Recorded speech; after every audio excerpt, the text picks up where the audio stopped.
Praise the lord. నీకోసం ఇదే మాట అని దేవుని వాగ్దానాన్ని వింటున్న ప్రియ దేవుని బిడ్డలందరికీ హృదయపూర్వకమైన వందనాలు తెలియజేస్తూ ఉన్నాను. దేవుడు మిమ్మల్ని మీ కుటుంబాన్ని దీవించి అత్యధికమైన కృపను ప్రభు మీకు అనుగ్రహించును గాక. ఈ రోజు పరిశుద్ధ గ్రంథం నుంచి కొన్ని మాటలు మనందరం కూడా ధ్యానిద్దాము. సామెతల గ్రంథం 3వ అధ్యాయం 6వ వచనం. నీ ప్రవర్తన అంతటి యందు ఆయన అధికారమునకు ఒప్పుకొనుము, అప్పుడు ఆయన నీ త్రోవలను సరళము చేయును. ఆమె నిశ్చయంగా ప్రియ దేవుని బిడ్డ, ప్రభు అద్భుతమైన రీతిగా మనతో మాట్లాడుతున్నాడు. దేవుడు మన మార్గాన్ని సరళం చేసే దేవుడే ఉన్నాడు. చాలాసార్లు మనం చేస్తున్న పనులలో ఆటంకాలు కలిగినప్పుడు, ఇబ్బందులు కలిగినప్పుడు కృంగిపోతూ ఉంటాం, కలవరపడుతూ ఉంటాం, ఏం చేయాలో అర్థం కాని దిక్కుతోచని పరిస్థితుల్లో ఉంటాం.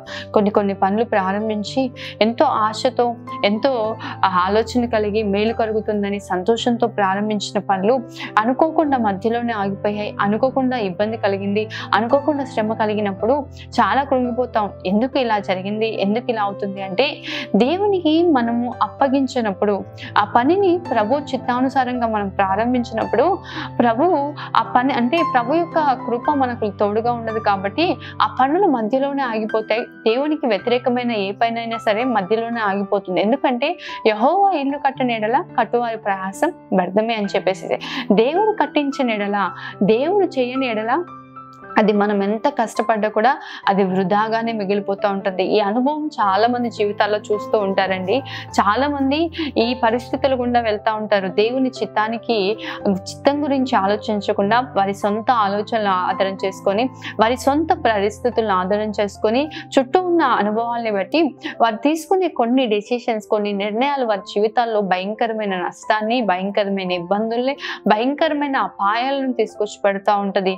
ఉద్యోగాల విషయాలు కావచ్చు, వ్యాపారాల విషయాలు కావచ్చు, కొత్త పనులు ప్రారంభించే విషయాలు కావచ్చు, వివాహాల విషయాలు కావచ్చు. నిశ్చయంగా ప్రియ దేవుని బిడ్డ, నీ మార్గం సరళం చేయబడాలి, నీ త్రోవలు సరళం చేయబడాలి. ప్రారంభింపబడిన పని ఏ యొక్క ఆటంకం లేకుండా ముగింపబడాలి అంటే దేవునికి సమస్తాన్ని అప్పగించండి. దేవుని చిత్తానుసారంగా మీరు నడిపింపబడండి. ఆయనకు అధికారాన్ని ఇవ్వండి. ప్రభువా, నీ పని చేస్తా ఉన్నాను, నీ చిత్తమైతే నన్ను నడిపించు ప్రభువా, నీ చిత్తమే జరగాలి ప్రభు అని చెప్పి ప్రభు చిత్తానికి అప్పగించండి. దేవుని చిత్తము మనకు నచ్చినట్లుగా ఉండకపోతుండొచ్చు, కానీ నిశ్చయంగా ఆయన చిత్తానికి మనం లోబడినప్పుడు ప్రభు మన జీవితాల్లో మేలుకరమైన కార్యాలు జరిగిస్తాడండి. అనుకూలంగా మనకు అనిపించకపోతుండొచ్చు, దేవుడు నడిపింపు అంతా కూడా అంటే మనకు భారంగా అనిపిస్తుండొచ్చు, అది కష్టమైన పనిగా అనిపిస్తుండొచ్చు, కానీ ప్రభు యొక్క చిత్తానుసారంగా మనం నడిపింపబడుతున్నప్పుడు ప్రతి పనిని ప్రభు సులువుగా చేసి, ప్రతి మార్గాన్ని ప్రభు సరళం చేసే దేవుడై ఉన్నాడు. నిశ్చయంగా ప్రియ దేవుని బిడ్డ, ఈరోజు నువ్వు చేస్తున్న ప్రతి పనిలో దీవెన కలగాలి, అభివృద్ధి కలగాలి, క్షేమం కలగాలి అనుకుంటే దేవుని చేతులకు నీ ప్రతి పనిని అప్పగించు. కార్య ఆరంభము కంటే కార్య అంతం మేలని దేవుని వాక్యం సెలవిస్తుంది. ఈరోజు చాలా పనులు చాలా ఘనంగా ప్రారంభిస్తున్నారు, కానీ ముగింపు కూడా అంతే ఘనంగా ఉండేలాగా ప్రయాసపడలేకపోతున్నారు. చాలా విషయాల్లో, చాలా సందర్భాల్లో మనం వివాహాల విషయాలు చూస్తూ ఉంటాం. చాలా ఘనంగా ఆర్భాటంగా చేసిన వివాహాలు కొన్ని నెలల్లోనే, ఇప్పుడైతే సంవత్సరాలు కూడా కాదండి, కొద్ది నెలల్లోనే ఆ వివాహ జీవితాలు మొత్తం కలవరంతో ఎంతో భయంకరంగా మారిపోతా ఉన్నాయి. ఎంతో మంది విడిపోతా ఉన్నారు. వారి కుటుంబ జీవితాలు అంతం వరకు కలిసి ఉండట్లేదు. ఎందుకు అంటే ప్రభు యొక్క అధికారాన్ని ఒప్పుకోనకుండా మన సొంత ఆలోచనలు బట్టి, మన సొంత తలంపులను బట్టి, మనకున్న పరిస్థితులు బట్టి చాలా సార్లు వివాహాల విషయాల్లో కావచ్చు, వ్యాపారాల విషయాలు కావచ్చు, ఉద్యోగాల విషయాలు కావచ్చు, ఈ పరిస్థితులు చాలా అధికంగా చూస్తూ ఉంటాం. మన కంటికి మంచిగా అనిపించింది, మన హృదయానికి మంచిగా అనిపించింది, మన తలంపుకు మంచిగా అనిపించింది అనుకోండి, వెళ్ళిపోతూ ఉంటాం. దేవుడి చిత్తానుసారంగా నడిపింపబడడానికి మనం ప్రయాసపడం. ఈ బిజినెస్ బాగుంది, ఇప్పుడు చేస్తే మనకు అభివృద్ధి కలుగుతుంది, దీవెన కలుగుతుంది, ఆశీర్వాదం కలుగుతుంది అనుకుంటాం. నిజమే, ఆ బిజినెస్, ఆ చేతి పని అనేకులకు దీవెనకరంగా ఉండొచ్చు, కానీ అది నీ జీవితంలో ఆశీర్వాదకరంగా ఉంటుందో లేదో నిర్ణయించేది ఎవరు అంటే ప్రభు మాత్రమే. ప్రభువే నీ జీవితంలో ఏది మంచిదో, ఏది మేలైందో ప్రభువే నీకు బయలుపరిచే దేవుడై ఉన్నాడు. కానీ ప్రభు చిత్తాన్ని నువ్వు గ్రహించకుండా నీ సొంత ఆలోచనలు బట్టి వెళ్ళినప్పుడు నీ జీవితంలో నష్టం చూస్తాం. వివాహాల విషయాల్లో కూడా ప్రభు చిత్తాన్ని పక్కన పెట్టి వారి కంటికి మంచిగా కనిపించాలి, అన్ని కూడా కరెక్ట్ గా మ్యాచ్ అయ్యలేవా అని చెప్పేసి అంటే అనేకమైనవి చూసుకుంటా ఉంటారండి. అందం విషయాల్లో కావచ్చు, వారి యొక్క కుటుంబ విషయాల్లో కావచ్చు, వారి ఉద్యోగ విషయాల్లో కావచ్చు, సంపాదన విషయాలు కావచ్చు, అన్ని చూసుకుంటారు. కానీ ప్రభు చిత్తమేనా, ప్రభు ఉద్దేశమేనా అని చెప్పి ఎవ్వరు కూడా ఈ రోజున చాలా మంది ఆలోచించలేకపోతున్నారు. కాబట్టి వారి కుటుంబాలు కూడా నశించిపోతా ఉన్నాయి, ఇబ్బంది పడిపోతున్నాయి. కొద్ది రోజుల్లోనే వారి సంతోషం కనుమరుగైపోతున్నాయి. కానీ ఎవరైతే దేవుని చిత్తానుసారంగా జతపరచబడుతున్నారో వారి కుటుంబ జీవితాలు కలకాలం అంతం వరకు కూడా వారి కుటుంబాలు సంతోషకరంగా ఉంటున్నాయి, శాశ్వతంగా ఆనందంతో నింపబడుతున్నాయి. వారు చేసే చిన్న పనైనా కావచ్చు, ఆ వ్యాపారాల్లో, ఉద్యోగాల్లో, చిన్న ఉద్యోగమే కావచ్చు, చిన్న పనే కావచ్చు, నెమ్మదితో ఉంటున్నారు, సమాధానంతో ఉంటున్నారు, ఆశీర్వాదంతో ఉంటున్నారు, సంతోషంగా జీవిస్తున్నారు. ప్రియ దేవుని బిడ్డ, ఈరోజు నువ్వు చేసే ప్రతి పనిలో దేవుని అధికారానికి ఒప్పుకోండి, దేవుని చిత్తానికి మిమ్మల్ని మీరు అప్పగించుకోండి, దేవుని చిత్తానుసారంగా నడిపింపబడిన ప్రియ దేవుని బిడ్డ. దావీదు తన జీవితంలో అంత ఉన్నతమైన స్థితిలోకి వెళ్ళడానికి, దావీదు తన జీవితంలో తన సింహాసనము తరతరములు స్థిరపరచబడడానికి కారణం ఏంటి తెలుసా? దావీదు ప్రతి విషయంలో దేవుని చిత్తానుసారంగా నడిపింపబడే వ్యక్తిగా ఉన్నాడు.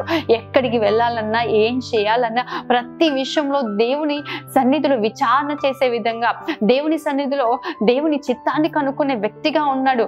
ప్రభువా ఇప్పుడు నన్ను వెళ్ళమంటావా అంటే ప్రభువు వెళ్ళమంటేనే వెళ్తాడు తప్ప ప్రభు వద్దు అన్నాడంటే నిలిచిపోయే వ్యక్తిగా ఉన్నాడు. కానీ సౌలు తనకు అనుకూలమైన పరిస్థితులను చూసుకున్నాడు, తన అనుకూలతను బట్టి నడిపింపబడ్డాడు, తన చుట్టూ ఉన్నవారు సంతోషం కొరకు నడిపింపబడ్డాడు.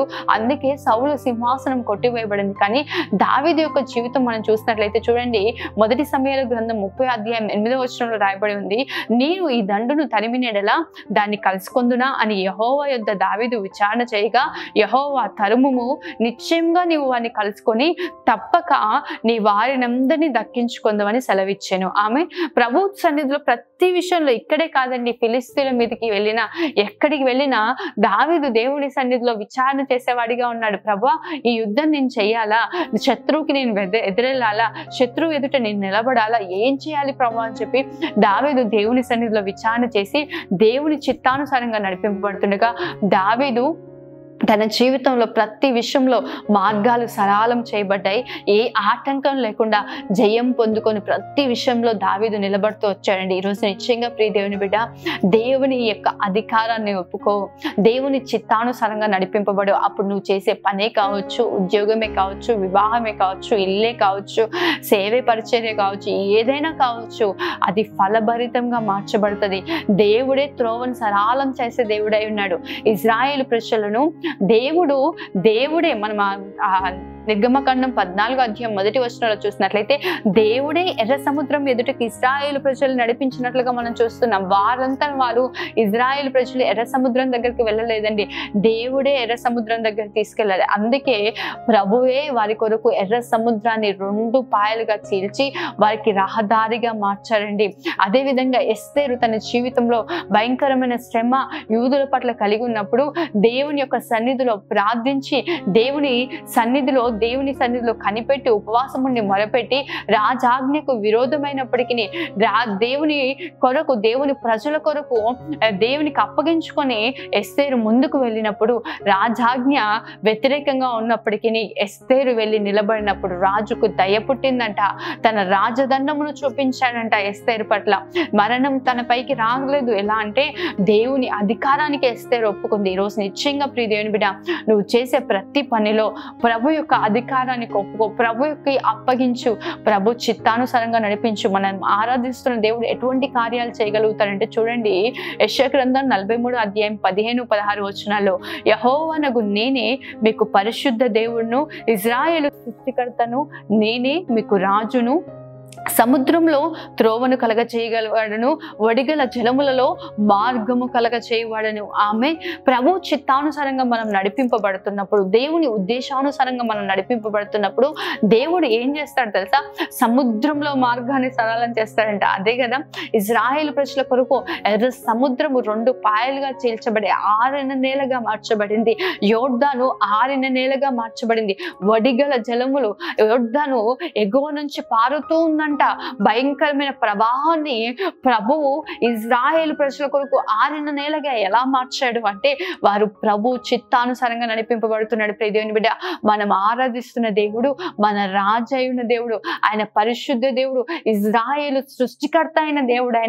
ఆయన మనకంటే ముందుగా వెళ్ళి మెట్టగా ఉన్న ప్రతి మార్గాన్ని సరళం చేస్తాడు. ఎప్పుడు అంటే ప్రభు చిత్తానుసారంగా మనం నడిపింపబడినప్పుడు.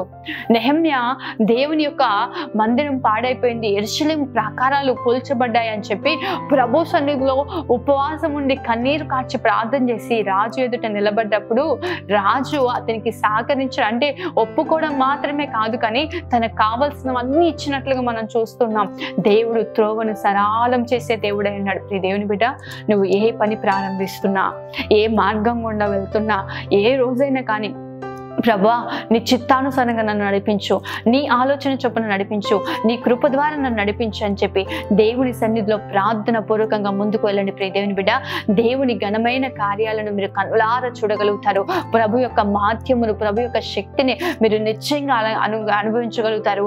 దేవుడే ఒకవేళ మీ ఎదుట మార్గాలన్నీ మోయబడిన ఆయన అరణ్యంలో త్రోవను కలగచేసే దేవుడై ఉన్నాడు, సముద్రంలో త్రోవను కలగచేసే దేవుడై ఉన్నాడు, వడిగల జనములలో ఆయన మార్గాన్ని కలగచేసే దేవుడు అయినాడు. ఎంత ప్రతికూలమైన అనుభవాలున్నా, ప్రతికూలమైన పరిస్థితులున్నా, లోకమంతటికి అది ఇంపాసిబుల్ అయినా ప్రభు నీ కొరకు సాధ్యపరిచి దేవుడు మార్గాన్ని సిద్ధపరిచి నీ జీవితంలో బలమైన కార్యాలు జరిగిస్తాడు. ఆమె ప్రార్థన చేసుకుందాం.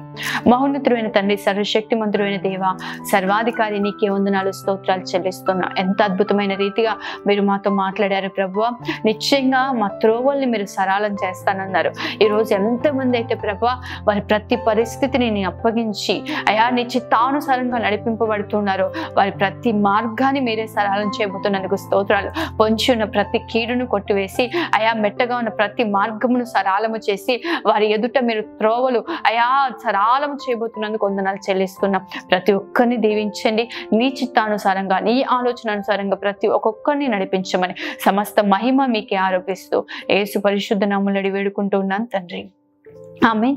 దేవుడు మిమ్మల్ని, మీ కుటుంబాన్ని ఆశీర్వదించును గాక. ఆమేన్. God bless you.